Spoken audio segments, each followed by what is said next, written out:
Okay. So this is maximum product subarray. This is a problem which always kind of gets me. I never really understood all the solutions that were online. Um, I started preparing for interviews in around 2020, around 2019, 2020. And the solutions that I saw on the internet at the time, I didn't really understand the intuition behind Kadani's algorithm or any of that. So it was a pretty hard problem for me till I came across Striver's explanation on this one, and I feel like it's really good. Like something that if you know once, you'll never forget it. So given an integer array nums, find a subarray that has the largest product and return the product. So you have an integer array nums and you need to find the largest product. So there's obviously the brute force one, which I'm not gonna discuss. This is something that you come to just before you um, go for interviews. So no use going into the brute force because I assume that you already know it. Now, the intuition is that, like, let's say all the numbers in this array are positive.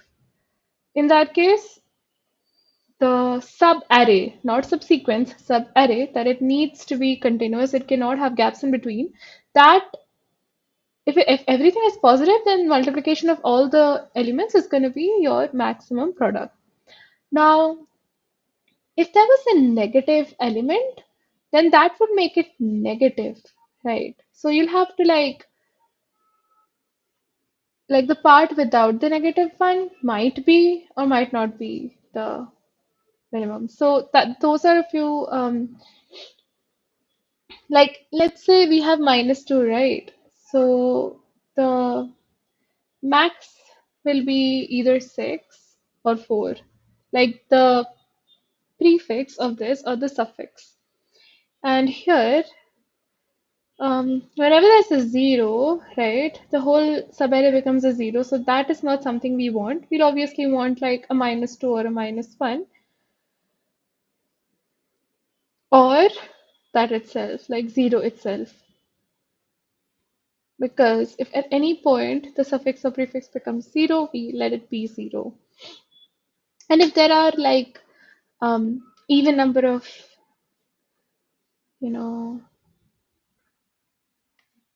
elements which are negative, then there could be, it could be a multiplication of everything.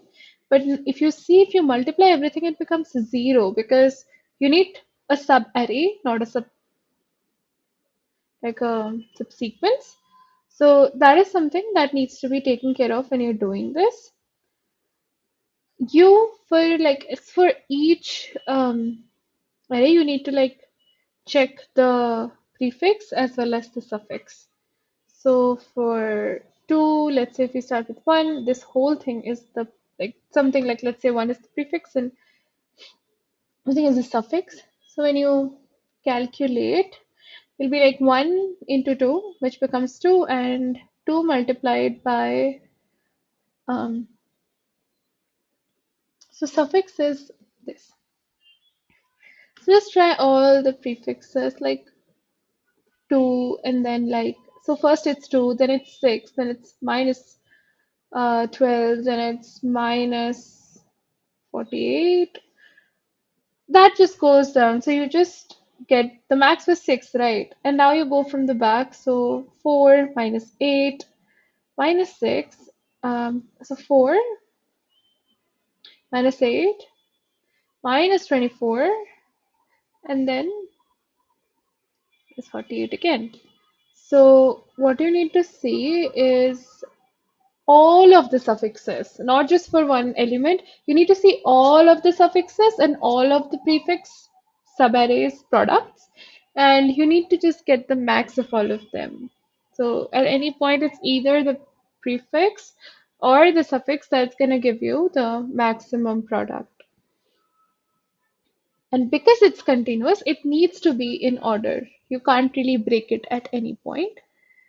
So that's why the solution will work. So there's a prefix subarray, there's a suffix subarray, there's the answer which is initialized to minus sys dot max size minus 1. Sys is important because in Python we need that for getting like an int min or an int max.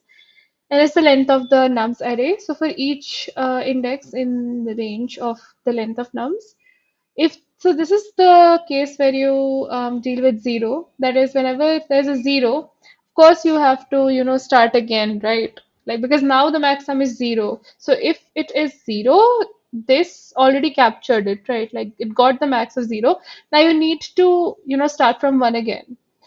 Now the prefix will be the prefix multiplied by the current index and suffix is this. So this you can do it in two loops as well, like start from the start, go and multiply, and then start from the end and also multiply all the elements in order. This just does it in a single loop. So that's it. And at every point you just get the max of the prefix, suffix, and answer. So that way you get all of the products max. That's it. It's just that like you need to keep it in your mind that you are not trying, like you don't have like a integer like let's say 3, and you're not trying to like get 2 and minus 2 4 in one go. That's not what you're trying to do. Or you're not trying to get 6 and like a multiplication of 3 multiplied by 2 and 4 at one go. What you're trying to do is you're just trying to get 2, then you're trying to get 6, and then minus 12, and then minus 48. This is the first pass. Then you're trying to get 4, then 8, minus 8, then minus 24, these three, and then finally minus 48. This is just doing both of those things in a single loop. It is not like, like you're not at this index and you're not trying to like find the suffix on that index. That would make it big of n squared, something that I was kind of unable to understand the solution in the starting, but now I feel like I understand it. Yep, that's it. Thank you.